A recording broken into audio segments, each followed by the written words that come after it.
ഓം നമഃ ശിവായ. ഓം ശ്രീ മഹാദേവ്യൈ നമഃ. വിശേഷം എന്ന പംക്തിയിൽ ഇപ്പോൾ പറയുന്നത് തിരുവാതിരയെക്കുറിച്ചാണ്. ധനുമാസത്തിലെ തിരുവാതിരയാണ് നമ്മൾ തിരുവാതിര ആഘോഷം ആയിട്ട് നമ്മൾ കൊണ്ടാടുന്നത്. ആ തിരുവാതിര ആഘോഷം വരുന്നത് ഇന്നും നാളെയുമായിട്ടാണ്.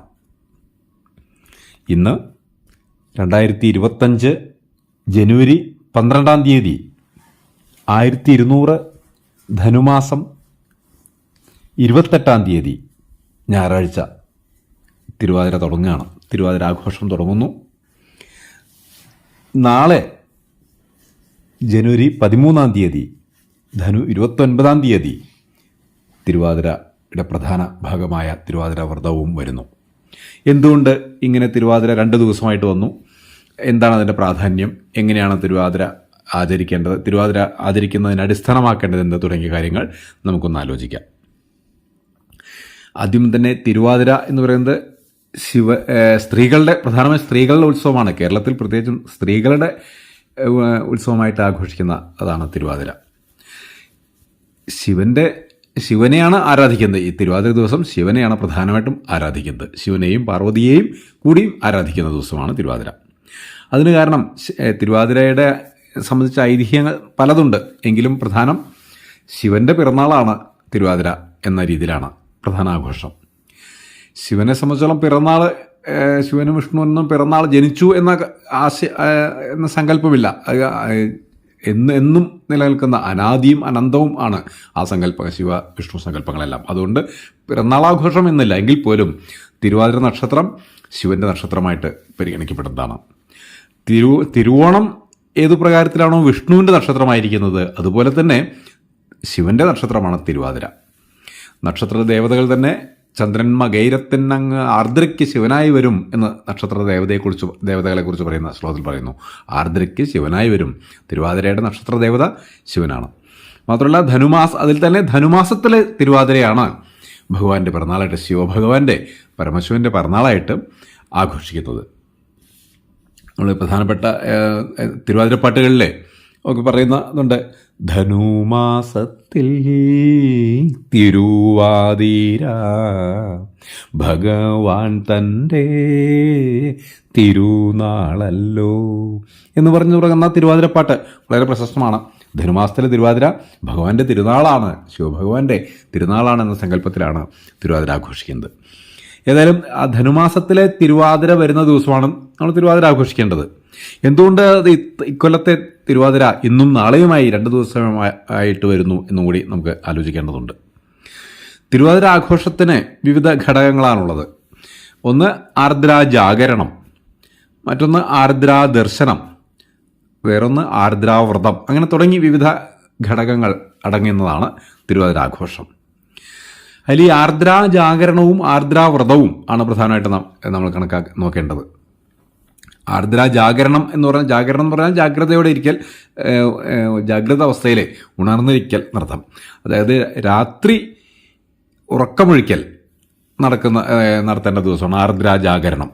അത് അർദ്ധരാത്രി തിരുവാതിര ധനുമാസത്തിലെ അർദ്ധരാത്രി തിരുവാതിര എപ്പോഴാണോ വരുന്നത് ആ രാത്രിയിലാണ് ആർദ്രാ ജാഗരണം, തിരുവാതിര ഉറക്കമൊഴിക്കൽ ചെയ്യേണ്ടത്.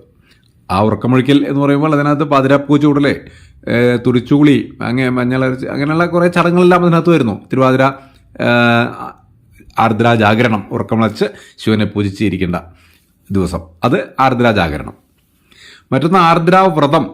ഈ ആർദ്രാവ്രതം എന്ന് പറയുന്നത് ശിവന്റെ പിറന്നാൾ എന്ന് വരുന്ന രീതിയിൽ, അത് പിറന്നാൾ പക്ഷത്തിന്റെ അടിസ്ഥാനത്തിൽ 6:15 നാഴിക രാവിലെ സൂര്യോദയത്തിന് ശേഷം 6:15 നാഴിക വരുന്ന സമയം, ആ ദിവസം ധനുമാസത്തിലെ തിരുവാതിര നക്ഷത്രം എന്നാണോ വരുന്നത് ആ ദിവസമാണ് വ്രതമെടുക്കേണ്ടത്.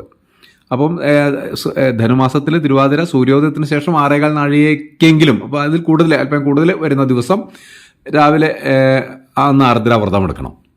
അപ്പോൾ അതിൻ്റെ അടിസ്ഥാനത്തിൽ ചില വർഷങ്ങളിൽ ഈ ആർദ്രാവ്രതം ആയിട്ടുള്ള തിരുവാതിര വ്രതം എടുക്കേണ്ട ദിവസം പകൽ ആദ്യം വരുന്നു. അത് കഴിഞ്ഞ് അന്ന് രാത്രിയായിരിക്കും ആർദ്ര ജാഗരണം. ആ ആർദ്രാവ്രതം പകലെടുത്ത് ശിവന്റെ പിറന്നാൾ ആഘോഷിച്ച് ആ പകൽ കഴിഞ്ഞ് വരുന്ന രാത്രിയിൽ ആർദ്ര ജാഗരണം. അന്ന് രാത്രി പാതിരാപ്പൂജ ഉടലും തുരിച്ചുകുളിയൊക്കെ ആയിട്ടുള്ള ചടങ്ങുകളെല്ലാം നടക്കുന്നു. ആ രീതിയിൽ ചില വർഷങ്ങളിൽ വരാറുണ്ട്. എന്നാൽ മറ്റു ചില വർഷങ്ങളിൽ ഈ ആർദ്ര ജാഗരണ രാത്രി ആദ്യം വരുന്നു. അർദ്ധരാത്രി തിരുവാതിര നക്ഷത്രം വരുന്ന രാത്രി ആദ്യം വരുന്നു. അപ്പോൾ അന്ന് ആ രാത്രിയിൽ ആർദ്ര ജാഗരണം നടക്കും. രാത്രി ഉറക്കമൊഴിക്കലും ഒക്കെ ആ രാത്രി കഴിഞ്ഞ് പിറ്റേന്ന് വരുന്ന പകൽ, ആ രാത്രി കഴിഞ്ഞ് വരുന്ന പകൽ ആണ് ആർദ്രാവ്രതമായിട്ട് സ്വീകരിക്കേണ്ടി വരുന്നത്. അത് പല വർഷങ്ങളും മാറി മാറി വരും. അങ്ങനെ ഇക്കൊല്ലം വരുന്നത് ഇന്ന് ജനുവരി 12 ഞായറാഴ്ചയാണ് ആർദ്ര ജാഗരണമായിട്ട് വരുന്നത്. കാരണം ഇന്ന് സൂര്യോദയ സമയം കഴിഞ്ഞ്, സൂര്യോദയ സമയത്ത് മകേര നക്ഷത്രമാണ്. ഇന്ന് കലണ്ടറുകളിലും പഞ്ചാംഗങ്ങളിലും നോക്കിയാൽ ഇന്ന് മകേര നക്ഷത്രം എന്ന് കാണും. ഈ മകേരം നക്ഷത്രം ഇന്നുള്ളത് 11:28 വരെയാണ്. സൂര്യോദയത്തിന് ശേഷം 11:28 വരെയാണ് മകീര നക്ഷത്രം ഉള്ളത്. അതായത് രാവിലെ 11:24 വരെ, മിനിറ്റിൽ നോക്കിയാൽ രാവിലെ 11:24 വരെ മകേരമാണ്. അത് കഴിഞ്ഞാൽ തിരുവാതിര തുടങ്ങും. അപ്പോൾ 11:25 തിരുവാതിര നക്ഷത്രം തുടങ്ങുന്നത്, ധനുമാസത്തിലെ തിരുവാതിര തുടങ്ങുന്നത്. അപ്പോൾ അത് കഴിഞ്ഞ് വരുന്ന രാത്രി, പകൽ മുഴുവനും ഇത് കഴിഞ്ഞ് വരുന്ന രാത്രി മുഴുവനും തിരുവാതിര നക്ഷത്രം തന്നെയാണ്. ആ തിരുവാതിര തീരുന്നത് നാളെ ജനുവരി 13 തിങ്കളാഴ്ച രാവിലെ സൂര്യോദയത്തിന് ശേഷം 9:29 പുലരുമ്പോഴാണ്. അതായത് രാവിലെ 10:38 വരെ. തിങ്കളാഴ്ച രാവിലെ 10:38 വരെ തിരുവാതിര നക്ഷത്രമുണ്ട്. അപ്പോൾ അർദ്ധരാത്രി തിരുവാതിര വരുന്ന സമയം, ആ ദിവസം ആർദ്ര ജാഗരണമാണ്. അതിനടിസ്ഥാനത്തിൽ ഇന്ന് രാത്രി, ഞായറാഴ്ച രാത്രി ആർദ്ര ജാഗരണം നടത്തണം. ഇന്ന് ഞായറാഴ്ച രാത്രിയാണ് ഉറക്കമണക്കേണ്ടത്. ശിവനെ പ്രാർത്ഥിച്ച് ഉറക്കമൊഴിച്ച് ശിവനെ ആരാധിച്ച് പാതിരാപ്പൂ ചൂടലും തുരിച്ചുകുളിയും പാതിരാപ്പൂ ചൂടലും ചടങ്ങുകളെല്ലാം പണ്ട് നടത്തേണ്ടതും ഈ ആർദ്ര ജാഗരണ രാത്രിയിലാണ്, ഇന്ന് രാത്രിയിലാണ്. അത് കഴിഞ്ഞ് നാളെയാണ്, ഇന്ന് രാവിലെ 11:24 അതുവരെ മകീര നക്ഷത്രമാണല്ലോ. അത് കഴിഞ്ഞ് തിരുവാതിര തുടങ്ങുന്നുള്ളൂ. അപ്പം നാളെ തിങ്കളാഴ്ച രാവിലെ 10:38 വരെ, 10:38 വരെ തിരുവാതിര നക്ഷത്രമാണ്. അതായത് 9:29 വരെ. അപ്പോൾ പിറന്നാൾ പക്ഷം അനുസരിച്ച് നാളെയാണ്, തിങ്കളാഴ്ചയാണ് ശിവന്റെ പിറന്നാളായിട്ട് കണക്കാക്കുന്നത്. ഇതെല്ലാം കേരളീയ രീതിയിലാണ് പിറന്നാൾ പക്ഷം രാവിലെ 6:00 എന്ന രീതിയൊക്കെ ഉള്ളത്. അങ്ങനെ ശിവന്റെ പിറന്നാൾ ആഘോഷം എന്ന രീതിയിൽ പിറന്നാൾ പക്ഷം കണക്കാക്കുമ്പോൾ തിരുവാതിര വ്രതം എടുക്കുന്നത് 13 തിങ്കളാഴ്ചയാണ്. അപ്പോൾ തിരുവാതിരയുടെ പ്രധാന ആഘോഷം വരുന്നത് തിങ്കളാഴ്ച തന്നെയാണ്. തിരുവാതിര വ്രതം തന്നെയാണ് ആഘോഷം. പക്ഷേ അതിൻ്റെ തലേന്നുള്ള രാത്രി, ഞായറാഴ്ച രാത്രി ഉറക്കമൊഴിക്കലും ചടങ്ങുകളും ചെയ്യുന്നു. ഇത് ഇങ്ങനെയാണ് 2 ദിവസമായിട്ട് തിരുവാതിര വരുന്നത്. ഉറക്കമൊഴിക്കലും എല്ലാം ഞായറാഴ്ച രാത്രി, അത് കഴിഞ്ഞ് തിരുവാതിര വ്രതം അനുഷ്ഠിക്കലും തിരുവാതിര ആഘോഷവും തിരുവാതിര കളിയും ചെയ്യാവുന്നത് തിങ്കളാഴ്ചയും. അങ്ങനെ 2 ദിവസമായിട്ട് തന്നെ ഞായറാഴ്ച രാത്രിയും തിങ്കളാഴ്ച പകലുമായി ആഘോഷിക്കേണ്ടതാണ് ഇത്തവണത്തെ തിരുവാതിര എന്നർത്ഥം. ഇനി തിരുവാതിരയെ സംബന്ധിച്ച് ഐതിഹ്യങ്ങൾ പലതുണ്ട്. പ്രധാനം ഇത് തന്നെ, ശിവന്റെ പിറന്നാളാണ് എന്നുള്ള സങ്കല്പം. ധനുമാസത്തിൽ തിരുവാതിര ഭഗവാൻ തൻ്റെ തിരുനാളല്ലോ എന്നൊക്കെ പറയുന്ന തിരുവാതിര കളി പാട്ടുകളും ഒക്കെ ഉള്ള അത് അടിസ്ഥാനത്തിൽ ശിവന്റെ പിറന്നാൾ എന്ന സങ്കല്പം, അല്ലെങ്കിലും ശിവന്റെ നക്ഷത്ര ദേവത ആയിട്ടുള്ള ആ നക്ഷത്രം, ശിവൻ ദേവതയായിട്ടുള്ള നക്ഷത്രം തിരുവാതിര വരുന്നു. ആ തിരുവാതിര ശിവന്റെ പിറന്നാളായിട്ട് ആഘോഷിക്കുന്നു. അത് പ്രധാന ഐതിഹ്യം. മറ്റൊന്ന്, ഈ ശിവന്റെ തിരുവാതിര ആഘോഷിക്കുന്നതിനെ കുറിച്ച് പല ഐതിഹ്യങ്ങളുണ്ട്. പരമശിവനെ ഭർത്താവായി കിട്ടാൻ വേണ്ടി തപസ് ചെയ്ത പാർവതിയുടെ മുന്നിൽ ഒടുവിൽ ശിവൻ പ്രത്യക്ഷപ്പെട്ട് പാർവതിയെ വിവാഹം കഴിക്കാമെന്ന് സമ്മതിച്ച ദിവസമാണ് ധനുമാസത്തിലെ തിരുവാതിര എന്നും ഐതിഹ്യമുണ്ട്. ഈ ദിവസം ശക്തി ശിവനോടുകൂടി ചേരുന്നു എന്നാണ് സങ്കല്പം.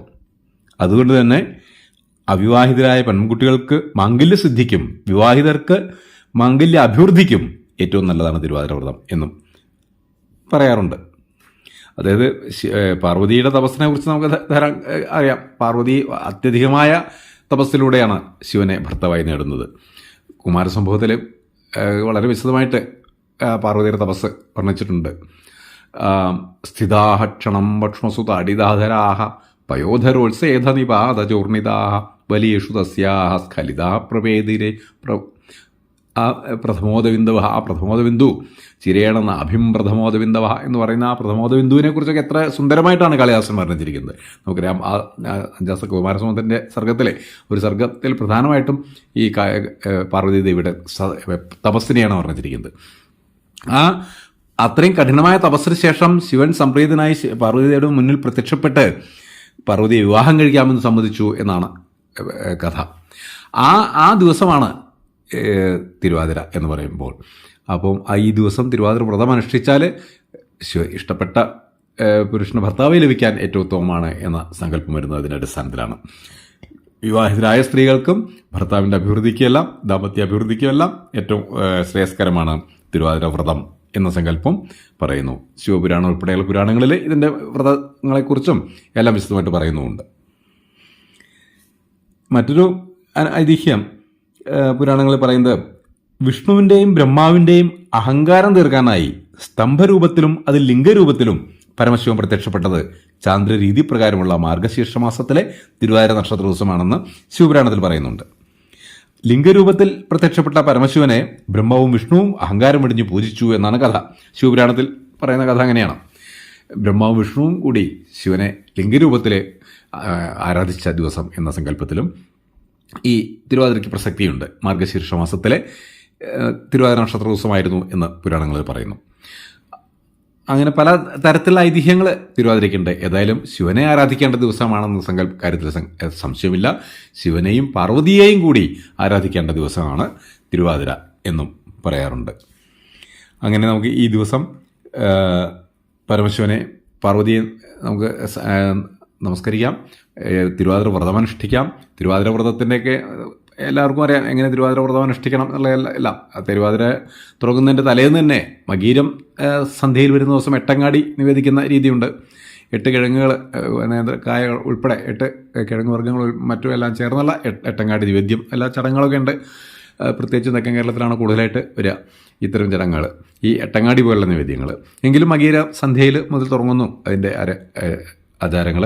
അത് ധനുമാസത്തിൽ അശ്വതി മുതൽ തന്നെ തിരുവാതിര ആചരണം, തിരുവാതിര വ്രതത്തിൻ്റെ ഒരുക്കം തുടങ്ങും ധനുമാസത്തിൽ അശ്വതി മുതൽ തന്നെ. അങ്ങനെ അശ്വതി മുതൽ തിരുവാതിര വരെയുള്ള ദിവസങ്ങളിൽ തന്നെ വ്രതശുദ്ധിയോടുകൂടിയാണ് കഴിയുന്നത്.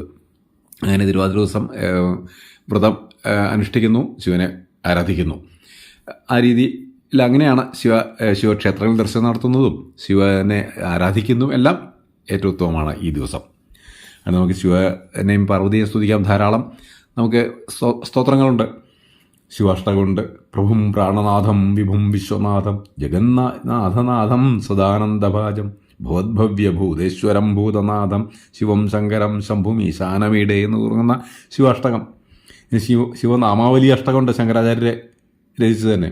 ഹേ ചന്ദ്രചൂഡ മദനാന്തകശൂലപാണേ സ്ഥാണോ ഗിരീശ ഗിരിജേശ മഹേശ ശംഭോ ഭൂദേശ ഭീതഭയസൂദന മാമനാഥം സംസാര ദുഃഖഗഹനാഥ് ജഗദീശ രക്ഷ എന്ന് തുടങ്ങുന്ന ശിവനാമാവലി അഷ്ടകം. പിന്നെ നാഗേന്ദ്രഹാരായ ത്രിലോചനായ ഭസ്മാംഗരാഗായ മഹേശ്വരായ നിത്യായ ശുദ്ധായ ദിഗംബരായ തസ്മൈ നഗാരായ നമശിവായ എന്ന് തുടങ്ങുന്ന നഗാരം നമശിവായ, അങ്ങനെ 5 അക്ഷരങ്ങളിലും തുടങ്ങുന്ന ശിവപഞ്ചാക്ഷര സ്തോത്രം വളരെ പ്രശസ്തമാണ്. ഇനി ശിവനെയും പാർവതിയെയും കൂടി സ്തുതിക്കുന്ന ഏറ്റവും ഉത്തമമാണ് ഈ ദിവസം. തിരുവാതിര ദിവസങ്ങളിലെ ശിവനെയും പാർവതിയെയും കൂടി സ്തുതിക്കാൻ ശങ്കരാചാര്യകൃതമായ ഉമാമഹേശ്വര സ്തോത്രം വളരെ പ്രധാനമാണ്. നമ ശിവാഭ്യാം നവയൗവനാഭ്യാം പരസ്പരാശ്ലിഷ്ടവപുർധരാഭ്യാം നാഗേന്ദ്രകന്യാ വൃഷകേതനാഭ്യാം നമോ നമ ശങ്കര പാർവതീഭ്യാം എന്ന് തുടങ്ങുന്ന 12 ശ്ലോകങ്ങളായിട്ട് നമോ നമ ശങ്കര പാർവതീഭ്യാം എന്ന് ആവർത്തിച്ചു വരുന്ന രീതിയിൽ ഉമാമഹേശ്വര സ്തോത്രം നമുക്കുണ്ട്. അങ്ങനെ ഈ ദിവസം നമുക്ക് ശിവസ്തുതികളും പാർവതി ദേവിയെ സ്തുതിച്ചും ആയിട്ട് നമുക്ക് തിരുവാതിര വ്രതം അനുഷ്ഠിക്കാം, തിരുവാതിര ആഘോഷിക്കാം. നമോ നമ ശങ്കര പാർവതീഭ്യാം. നമസ്കാരം.